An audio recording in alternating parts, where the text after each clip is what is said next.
종합 스포츠 분석 토킹 채널입니다. 10년 이상의 실전 경험과 노하우를 담아 데이터 기반 핵심 분석부터 최강 배팅 전략까지 아낌없이 공유해드립니다. 수년간 운영된 전문 분석방 링크는 고정 댓글에서 바로 확인 가능합니다. 에스턴 빌라 vs 리버풀. 이번 경기는 아스톤 빌라의 높은 수비 라인과 리버풀의 뒷공간 침투 능력이 정면으로 부딪히는 매치업이다. 아스톤 빌라는 와킨스의 침투와 부엔디아의 창의적인 패스, 로저스의 전진성을 통해 공격적으로는 충분히 위협적인 장면을 만들 수 있다. 하지만 문제는 공을 잃은 뒤 수비 전환 과정이다. 라인을 높게 유지하는 것 자체는 공격적인 의도를 보여줄 수 있지만 그 뒤를 메워주는 세컨 커버가 늦어지면 리버풀에게 가장 좋아하는 공간을 내주는 결과로 이어질 수 있다. 리버풀은 이삭이 중앙 수비를 끌어내고 살라가 측면에서 안쪽으로 파고들며 소보슬러이가 중원에서부터 타이밍 침투를 가져가는 구조가 가능하다. 특히 소보슬러이는 단순히 공을 배급하는 미드필더가 아니라 압박 이후 곧바로 박스 근처까지 침투하는 움직임이 좋은 자원이다. 그래서 아스톤 빌라 수비 라인이 높게 올라간 상태에서 중원 압박이 한 번만 풀려도 리버풀은 곧바로 골키퍼 1대1 상황을 만들 수 있다. 또한 살라는 측면에서 풀백과 센터백 사이를 흔들며 수비 시선을 끌어낼 수 있고 이삭은 그 과정에서 박스 안 위치 선정으로 마무리 장면을 만들 수 있다. 반면 아스톤 빌라는 공격 전개가 통할 때는 좋은 장면을 만들 수 있지만 리버풀의 압박을 피하지 못하면 수비 대형이 정비되기 전에 역습을 맞을 위험이 크다. 그리고 리버풀은 세트피스에서도 우위를 가져갈 수 있다. 코너킥 상황에서 반대쪽 팝포스트를 향해 제공권 높은 선수들이 침투에 들어가면 아스톤 빌라 수비는 볼과 사람을 동시에 놓칠 수 있다. 문전 앞에서 스크린 움직임이 들어가고 팝포스트 쪽에서 헤더 경합이 발생하면 리버풀은 오픈 플레이가 막히는 시간대에도 득점 루트를 확보할 수 있다. 결국 이 경기는 아스톤 빌라가 공격적으로 라인을 끌어올리는 만큼 리버풀이 그 뒷공간을 얼마나 정교하게 찌르느냐가 핵심이다. 전환 속도, 오프 더 볼 침투, 세트피스 완성도까지 감안하면 리버풀이 승부처에서 더 확실한 득점 장면을 만들어낼 가능성이 높다. 토킹 추천 배팅. 승무패 아스톤 빌라 패 강추. 언더오버 언더 강추. 레버쿠젠 vs 함부르크. 이번 경기는 레버쿠젠의 전방 압박 타이밍과 함부르크의 후방 빌드업 안정감이 정면으로 부딪히는 매치업이다. 레버쿠젠은 무리하게 점유율만 높이는 방식이 아니라 상대가 후방에서 패스기를 찾는 순간 압박 방향을 좁히는 데 강점을 보여줄 수 있다. 특히 알레이스 가르시아가 중원에서 상대 패스 흐름을 읽고 한 박자 빠르게 움직이면 함부르크의 빌드업 루트는 쉽게 막힐 수 있다.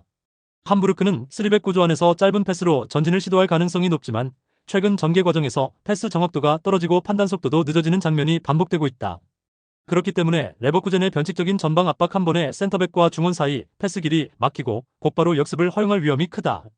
알레이스 가르시아가 이 타이밍을 읽고 인터셉트에 성공하면 레버쿠젠은 복잡한 전개 없이 짧고 간결한 공격으로 선제 득점 찬스를 만들 수 있다. 테리어는 수비라인 사이에서 빠르게 침투하며 마무리 위치를 잡을 수 있고 틸만은 박스 근처에서 방향 전환과 침투 패스로 공격을 이어갈 수 있다. 그래서 레버쿠젠은 볼을 빼앗은 직후 첫 번째 패스와 두 번째 침투가 연결되는 순간 함부르크 수비진을 크게 흔들 수 있다. 반면 함부르크는 다운스의 피지컬과 비에이라의 왼발 패스, 로콩가의 볼 운반을 통해 반격을 시도할 수 있다. 하지만 후방 빌드업에서 패스 미스가 반복되면 이 공격 자원들이 제대로 전진할 시간 자체가 줄어들 수밖에 없다. 특히 비에이라가 볼을 받기 전 압박을 막고 전개가 끊기면 다운스는 박스 안에서 고립되고 로콩가는 수비 복귀에 더 많은 에너지를 써야 한다.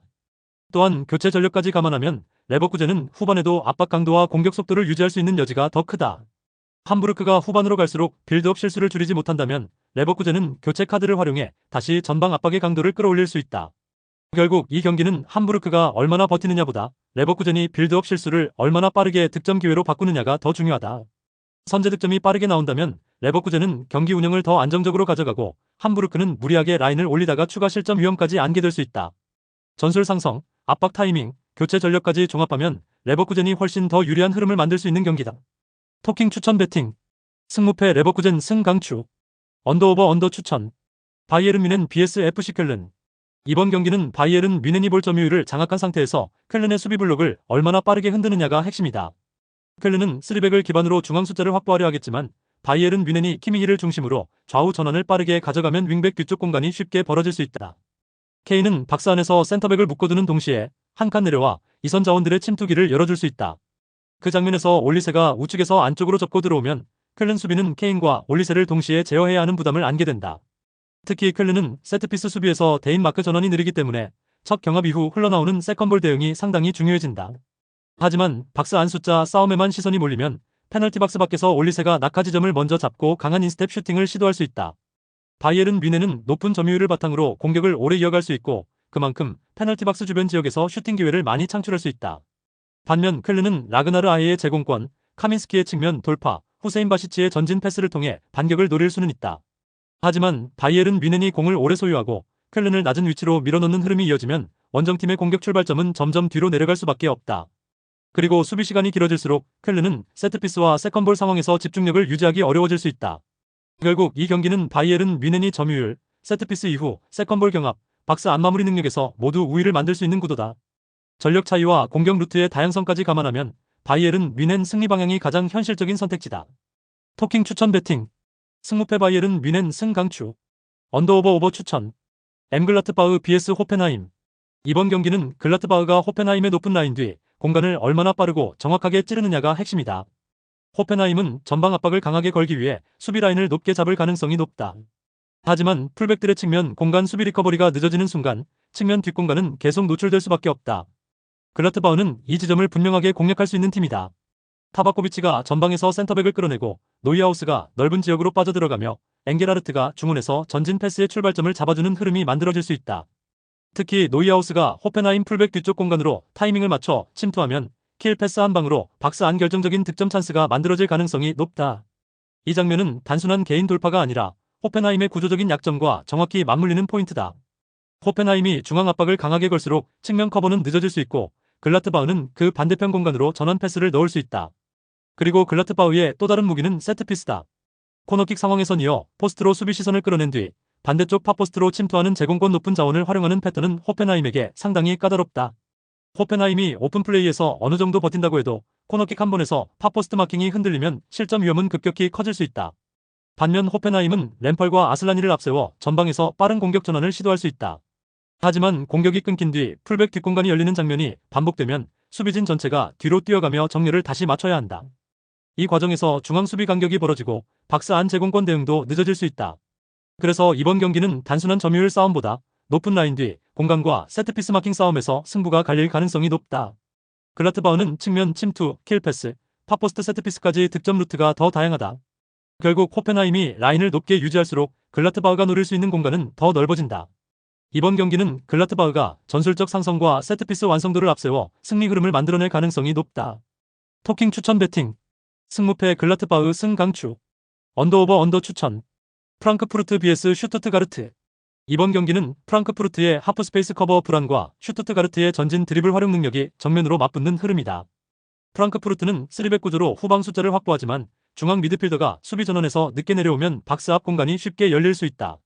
특히 세컨드 라인이 한번 밀리면 수비수들이 앞으로 튀어나와야 하고 그 순간 뒷공간과 페널티 스팟 주변 마킹이 동시에 흔들릴 수 있다. 슈투트가르트는 이 지점을 나르테위의 전진 드리블로 파고들 수 있다. 나르테위가 하프스페이스에서 공을 몰고 전진하면 프랑크푸르트 수비는 중앙을 막을지 측면 침투를 따라갈지 선택을 강요받게 된다. 그리고 이때 르웰링이 측면에서 속도를 올리고 운다브가 박스 안에서 마무리 위치를 잡으면 슈투트가르트는 수적 우위를 바탕으로 결정적인 슈팅 장면을 만들 수 있다. 프랑크푸르트도 에브누탈리브의 전방 경합과 크나우프의 측면 침투로 반격을 시도할 수 있다. 하지만 공격 전환 이후 볼을 잃는 순간 중앙 커버가 늦어지면 곧바로 슈투트가르트의 빠른 역습을 허용할 수 있다. 또한 슈투트가르트는 코너킥 상황에서 이어 포스트로 뛰어들어가는 헤더 패턴을 적극적으로 활용할 수 있다. 프랑크푸르트가 박스 안대인 마크를 놓치거나 첫 경합 이후 세컨볼 상황에서 집중력을 잃는다면 슈투트가르트는 세트피스만으로도 경기 흐름을 가져올 수 있다. 결국 이번 경기는 일반적인 점유율 싸움보다 박스 앞 공간을 누가 더 날카롭게 활용하느냐가 핵심이다. 프랑크푸르트는 중원 수비 복귀 속도와 하프스페이스 커버에서 불안이 있고 슈투트가르트는 그 약점을 전진 드리블과 세트피스 패턴으로 직접 찌를 수 있다. 그래서 시간이 지날수록 슈투트가르트가 더 많은 슈팅 기회를 만들어낼 가능성이 높다. 특히 나르테위가 전진 드리블로 수비 한 명을 끌고 나오면 운다브와 르웰링이 박스 안팎에서 훨씬 편하게 마무리각을 잡을 수 있다. 결국 전술 상성과 박스 앞 공간 활용 능력, 코너킥 패턴의 완성도까지 감안하면 슈투트가르트가 승부를 가져갈 가능성이 높다. 토킹 추천 배팅. 승무패 프랑크푸르트 패 강추. 언더오버 언더 강추. 프라이부르크 vs 라이프치히.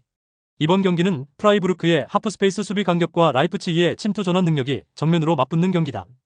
프라이부르크는 마타노비치의 제공권, 그리포의 킥 퀄리티, 스즈키의 전방 움직임을 활용해 공격 장면을 만들 수 있다. 하지만 문제는 수비 전환 상황에서 중원과 측면 사이가 쉽게 벌어진다는 점이다. 이 구간이 열리면 상대 윙어와 이선 자원이 동시에 침투할 수 있고 프라이부르크 수비는 어느 쪽을 먼저 막아야 할지 판단이 늦어질 수 있다. 라이프치히는 바로 그 약점을 공략하기 좋은 팀이다. 바움가르트너가 하프스페이스로 빠르게 들어가며 컷백 루트를 만들면 프라이부르크 수비는 박스 안쪽으로 시선이 쏠릴 수밖에 없다. 그 순간 카르도주가 중앙에서 수비수를 묶고 하더가 수비 라인 사이로 움직이면 결정적인 슈팅 장면이 연달아 나올 수 있다. 특히 라이프치히는 공격 전환 속도가 빠르고 공을 빼앗은 뒤 전방으로 향하는 선택이 분명하다. 그래서 프라이부르크가 한 번만 측면 커버에 늦어도 박스 근처에서 컵백과 침투 슈팅을 동시에 허용할 가능성이 크다. 그리고 세트피스 상황은 이 경기의 또 다른 핵심 변수다. 라이프치히는 코너킥에서 이어 포스트 쪽으로 빠르게 들어가는 움직임과 중간에서 헤더로 방향을 바꾸는 패턴이 상당히 까다롭다. 프라이부르크가 마킹 전환을 놓치면 코너킥 한 번이 곧바로 실점 위기로 이어질 수 있다. 그리포의 킥과 마타노비치의 높이는 프라이부르크의 반격 포인트가 될 수 있다. 하지만 전체적인 전술 상성은 라이프치히가 더 선명하다. 하프스페이스 침투, 전환 속도, 코너킥 세밀함까지 감안하면 라이프치히가 원정에서도 승부를 가져갈 가능성이 높다. 토킹 추천 배팅. 승무패 프라이부르크 패 강추. 언더오버 오버 추천. 하이덴하임 vs 마인츠호. 이번 경기는 하이덴하임의 후방 빌드업이 마인츠의 전방 압박을 얼마나 견뎌낼 수 있느냐가 핵심이다. 하이덴하임은 후방에서 짧게 풀어나가며 중원으로 공을 연결하려 하지만 전개 속도가 느려지면 상대 압박에 쉽게 갇힐 수 있다. 특히 센터백이 첫 패스를 찾지 못하고 골키퍼까지 공을 되돌리는 장면이 반복되면 공격 템포는 끊기고 전방에 피링거는 고립될 가능성이 높다. 마인츠는 이 지점을 정확히 노릴 수 있는 팀이다. 바이퍼가 전방에서 압박 타이밍을 잡고 패스 방향을 한쪽으로 몰아가면 TH가 반대쪽 센터백을 압박하며 탈취 가능성을 높일 수 있다. 그리고 산호가 중원에서 뒤따라 올라오며 느슨한 패스를 끊어내면 마인츠는 짧은 시간 안에 박스 근처까지 진입할 수 있다. 하이덴하임 입장에서는 혼사계 측면 속도와 피링거의 제공권을 활용하려면 후방에서 첫 전진 패스가 정확해야 한다. 하지만 마인츠가 전방에서 강하게 압박하고 중원에서 산호가 세컨볼 경합을 장악하면 하이덴하임의 공격 전개는 끊기는 장면이 많아질 수 있다. 또한 마인츠는 세트피스에서도 확실한 강점을 만들 수 있다. 코너킥 상황에서는 TH와 바이퍼가 박스 안에서 타점을 나눠 가져가고 프리킥 상황에서는 수비 라인 앞뒤를 흔들며 결정적인 헤더 찬스를 만들 수 있다. 하이덴하임이 수비적으로 내려앉더라도 세트피스 수비에서 마킹 전환이 늦어지면 마인츠는 한 번의 고정된 공격 장면으로도 흐름을 바꿀 수 있다. 반면 하이덴하임은 후방 전개가 막히면 공격이 측면으로 밀리거나 롱볼로 단순화될 수 있다. 이 경우 피링거가 경합에서 이겨도 주변 지원이 늦어지면 세컨볼 상황에서 마인츠가 다시 공을 가져갈 가능성이 높다. 결국 이 경기는 마인츠가 전방 압박으로 상대 빌드업을 막고 세트피스에서 다시 득점 루트를 만드는 구조로 흘러갈 수 있다. 전방 탈취, 중원 압박, 코너킥과 프리킥의 완성도까지 감안하면 마인츠 승리 쪽 기대값이 더 높다. 토킹 추천 배팅. 승무패 하이덴하임 패 강추. 언더오버 오버 추천. 장크트 파울리 vs 볼프스부르크. 이번 경기는 상파울리의 수비 블록 안쪽 간격 문제와 볼프스부르크의 박스 외곽 공략 능력이 정면으로 맞물리는 승부다. 상파울리는 3백 구조로 중앙 숫자를 확보하려 하겠지만 실제 수비 전환 상황에서는 미드필더와 센터백 사이 간격이 벌어지는 장면이 나올 수 있다. 이 구간이 열리면 볼프스부르크는 마예르를 중심으로 공격 방향을 바꾸고 빈모의 측면 전진과 페이치노비치의 문전 움직임을 동시에 살릴 수 있다. 특히 상파울리는 세컨볼 대처가 늦어질 때 박스 외곽 혼전 상황을 자주 허용할 수 있다. 그래서 흘러나온 볼을 마예르가 잡는다면 왼발 중거리 슈팅 한 방으로 흐름을 단번에 뒤집을 수 있다. 볼프스부르크는 무리하게 중앙으로만 밀고 들어가기보다 측면에서 수비 간격을 벌린 뒤 하프 스페이스와 박스 외곽을 다시 공략하는 방식이 더 효과적이다. 반면 상파울리는 마티아스 페레이라, 라게와 아운톤지의 전방 움직임을 통해 반격을 시도할 수 있지만 연결 패스가 끊기면 곧바로 수비 부담이 커질 수 있다. 어빈이 중원에서 경합을 가져가더라도 주변 커버가 늦어지면 볼프스부르크의 이선 침투를 완전히 차단하기 어렵다. 또한 볼프스부르크는 교체 전력에서도 비교적 더 우월한 선택지를 갖고 있어 60분 이후에도 공격 강도를 유지할 수 있다. 이 부분은 무더운 경기 흐름이나 압박 강도가 떨어지는 후반 구간에서 더 크게 작용할 수 있다. 상파울리는 수비 블록을 내리고 버티는 방식이 아니라 간격을 좁히고 세컨볼 경합에서 밀리지 않는 운영이 필요하다. 하지만 현재 구조상 박스 앞 공간과 하프 스페이스를 동시에 관리하는데 부담이 커 보인다. 결국 이 경기는 볼프스부르크가 마예르의 킥 퀄리티와 빈모의 측면 전진, 페이치노비치의 문전 움직임을 앞세워 승부처를 가져갈 가능성이 높다. 토킹 추천 배팅. 승무패 상파울리 패 강추. 언더오버 오버 추천. 유니온 베를린 vs 아우크스부르. 이번 경기는 중앙 전개 속도와 박스 근처 진입 타이밍이 핵심이다. 아우크스부르크는 중앙에서 볼을 주고받는 과정이 길어지면 공격 템포가 늘어지고 그 사이 우니온 베를린 수비 블록이 먼저 자리를 잡을 수 있다. 그렇게 되면 카데가 측면에서 공을 받아도 앞쪽 공간은 좁아지고 클로드 모리스가 하프 스페이스에서 슈팅각을 만들기 전 압박을 받을 가능성이 높다. 반면 우니온 베를린은 케디라가 중원에서 패스 길목을 잇고 탈취 이후 버크와 일리치 쪽으로 빠르게 전진하는 전개가 가능하다. 버크는 단순히 측면에서만 움직이는 선수가 아니라 중앙으로 꺾어 들어가며 수비 라인의 균형을 흔들 수 있는 공격 자원이다. 특히 아우크스부르크의 전개가 끊긴 직후 수비 라인이 정리되기 전 버크가 빠르게 템포를 끌어올리면 박스 근처에서 결정적인 공간이 열릴 수 있다. 일리치는 그 상황에서 최전방 기준점 역할을 수행하며 공중볼 경합과 박스 안 움직임으로 마무리 장면을 만들어낼 수 있다. 그리고 캐디라가 중원에서 세컨볼 경합을 잡아주면 우니온 베를린은 공격을 한 번으로 끝내지 않고 재차 박스 주변 압박을 이어갈 수 있다. 아우크스부르크도 야키치의 중원 압박과 클로드 모리스의 슈팅 전환으로 반격할 수 있는 팀이다. 하지만 공격 템포가 계속 늘어지고 중앙 패스 선택이 늦어진다면 상대 수비에게 정렬할 시간을 너무 많이 내주게 된다. 또한 교체 카드 전력에서도 우니온 베를린이 후반 승부처에 더 다양한 변화를 줄 수 있는 구도다. 그래서 이번 경기는 초반보다 시간이 흐를수록 우니온 베를린의 빠른 전환과 박스 근처 압박이 더 선명하게 살아날 가능성이 높다. 결국 중앙 전개 속도, 세컨볼 경합, 후반 교체 카드 활용폭까지 감안하면 우니온 베를린이 승리를 가져갈 가능성이 높다. 토킹 추천 배팅. 승무패 우니온 베를린 승 강추. 언더오버 추천. 브레멘 vs 도르트문트. 이번 경기는 브레멘의 압박 출발 타이밍과 도르트문트의 중앙 점령 속도가 승부의 핵심이다. 브레멘은 3, 5, 2 구조로 중원 숫자를 확보하지만 전방 압박이 한 박자 늦으면 1선과 2선 사이에 넓은 공간이 생길 수 있다. 그 공간은 도르트문트 입장에서 가장 공략하기 좋은 지점이다.